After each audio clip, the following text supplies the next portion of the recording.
মানে চাৰ্জশ্বিট যিখন দিছে সেই চাৰ্জশ্বিটখন মই ভাবো যে আচলতে কাগজৰ টুকুৰাৰ বাহিৰে আন একো নহয়। মই কেতিয়াও নগৈ গড়গাঁৱৰ বাতৰি দিয়া চাৰ্জশ্বিট এখনক কেতিয়াও মই চাৰ্জশ্বিট বুলি মানিব নোৱাৰো। হত্যাকাণ্ড সংঘটিত হৈছে ছিংগাপুৰৰ সাগৰত আৰু তদন্ত কৰিছে গুৱাহাটীৰ দিছপুৰত। পৃথিৱীৰ প্ৰথমখন চাৰ্জশ্বিট এইখনেই, যিখন চাৰ্জশ্বিটত হত্যাকাণ্ড য'ত সংঘটিত হৈছে তালৈ এবাৰো তদন্তকাৰী অফিচাৰ নোযোৱাকে সাধু কথাৰ নিচিনাকে চাৰ্জশ্বিটখন লিখা হৈছে।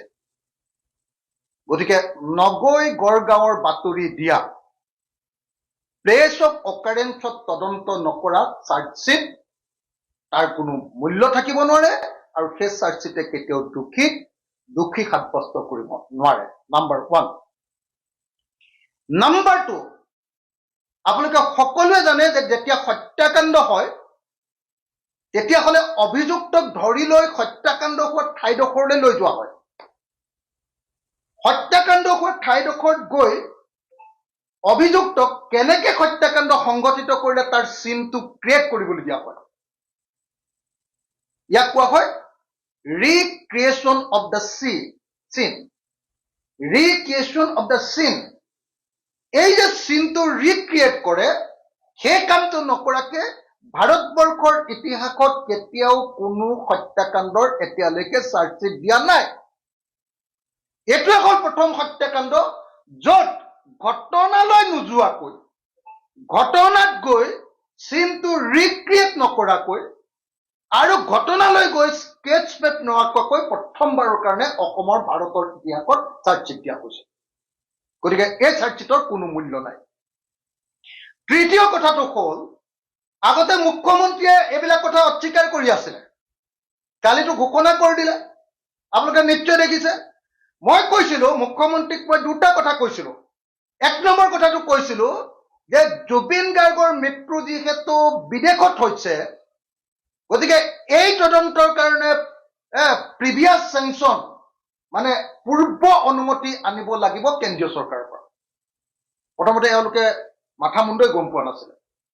মই যেতিয়া হাল্লা কৰিলো, তাৰ পৰৱৰ্তী সময়ত ৰাজ্য চৰকাৰে 208 ছেকশ্যনৰ অধীনত কেন্দ্ৰীয় চৰকাৰৰ পৰা পাৰ্মিশ্যন আনিলে।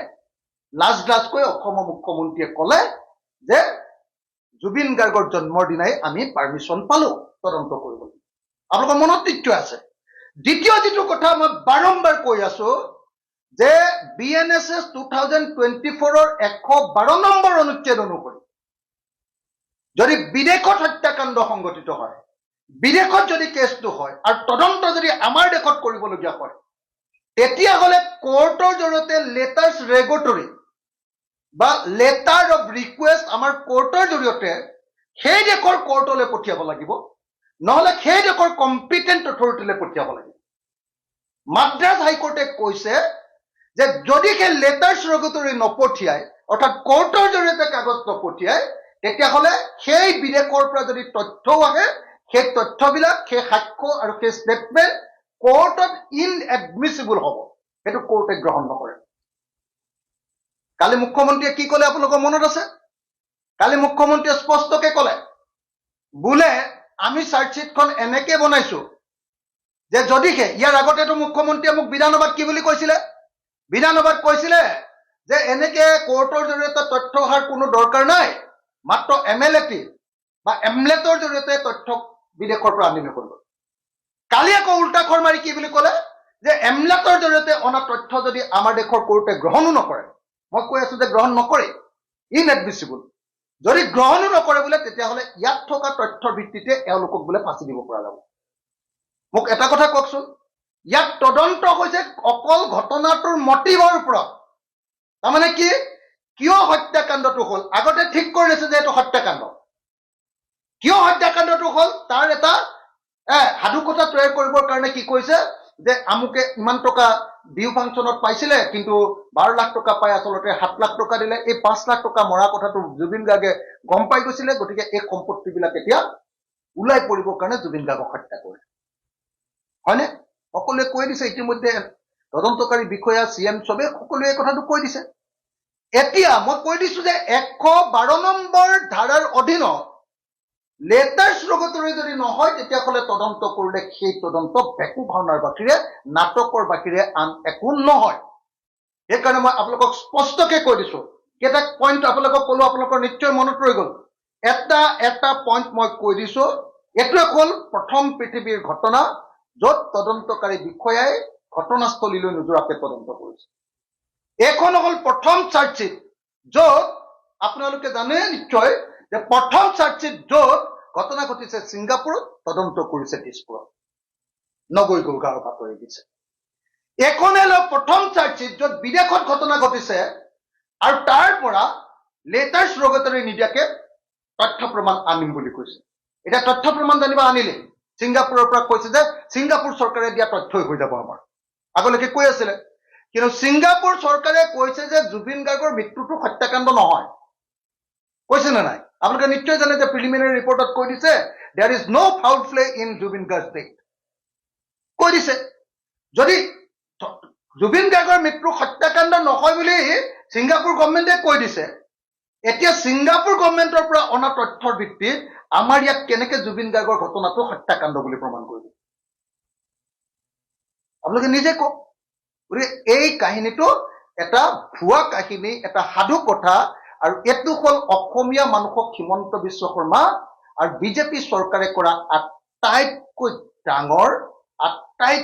ডাঙৰ 2 নম্বৰী সাধু মিছা কথা সম্পূৰ্ণৰূপে এটা মিথ সম্পূৰ্ণৰূপে এটা কাল্পনিক কাহিনী সেইকাৰণে মই স্পষ্ট ৰূপত আপোনালোকক কৈ দিছো স্পষ্ট ৰূপত আপোনালোকক মই কৈ দিছো যে জুবিন গাৰ্গৰ গোচৰত দিয়া চাৰ্জশ্বিটখন আচলতে জুবিন গাৰ্গৰ হত্যাকাৰীবিলাকক ধৰিবলৈ দিয়া চাৰ্জশ্বিট নহয় এইখন হ'ল হিমন্ত বিশ্ব শৰ্মাই অসমৰ মানুহৰ পৰা মাৰ খোৱাৰ পৰা বাচিবৰ কাৰণে তৈয়াৰ কৰা এখন নিৰ্বাচনী ইস্তাহাৰ ভোট পাবৰ কাৰণে তৈয়াৰ কৰা এখন নিৰ্বাচনী ইস্তাহাৰ মই ৰিপিট কৰি দিছো যে জুবিন গাৰ্গৰ ওপৰত কালি দিয়া যিখন চাৰ্জশ্বিট এইখন জুবিন গাৰ্গৰ হত্যাকাৰীবিলাকক ফাঁচি দিবৰ কাৰণে মৃত্যুদণ্ড দিবৰ কাৰণে বা যাৱজ্জীৱন কাৰাদণ্ড দিবৰ কাৰণে তৈয়াৰ কৰা চাৰ্জশ্বিট নহয় এইখন হ'ল হিমন্ত বিশ্ব শৰ্মাই 2026ৰ নিৰ্বাচনত যাতে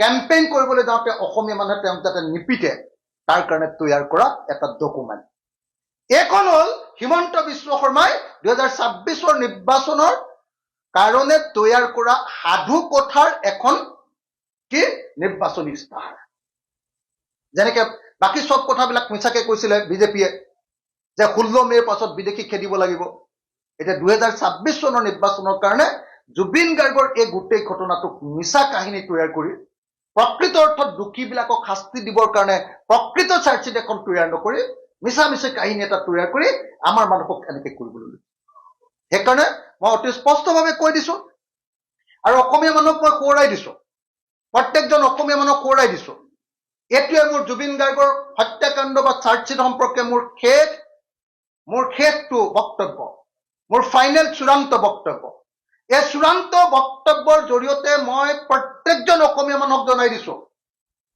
আপোনালোকে মাত্ৰ মে মাহলৈকে যিদিনা চাৰ্জ ফ্ৰেম হ'ব এই কেছটোৰ চাৰ্জ ফ্ৰেম হোৱালৈকে আপোনালোকে ৰওক ময়ো জীয়াই থাকিম আপোনালোকো জীয়াই থাকিব হিমন্ত বিশ্ব শৰ্মাও জীয়াই থাকিব মই গ্যাৰাণ্টি দি কৈছো যে এই চাৰ্জশ্বিটখনৰ জৰিয়তে শ্যাম কানু মহন্তকো ফাঁচি দিব নোৱাৰি সিদ্ধাৰ্থ শৰ্মাকো মৃত্যুদণ্ড দিব নোৱাৰি আৰু বাকীবিলাককো 105ৰ অধীনত যাৱজ্জীৱন কাৰাদণ্ড দিব নোৱাৰি মই স্পষ্টকৈ আপোনালোকক কৈছো এইটো নহব এই চাৰ্জশ্বিটৰ জৰিয়তে কোনো পধ্যে শাস্তি দিয়াটো সম্ভৱপৰ নহব আপোনালোকো জীয়াই থাকিব সাংবাদিকসকল মই অখিল গগৈ জীয়াই থাকিম মুখ্যমন্ত্ৰী হিমন্ত বিশ্ব শৰ্মাও জীয়াই থাকিব অসমৰ ৰাইজেও জীয়াই থাকিব মাত্ৰ 6 মাহ বা এবছৰ সময় অপেক্ষা কৰক যে এই চাৰ্জশ্বিটৰ জৰিয়তে যে প্ৰকৃত অৰ্থত দোষী সাব্যস্ত নকল এইটো আপোনালোকে প্ৰমাণ পাই যাব আজিৰ দিনটোত যেতিয়া মই কৈছো বহুত মানুহে চৰকাৰৰ পক্ষ গ্ৰহণ কৰি আছে কাৰণে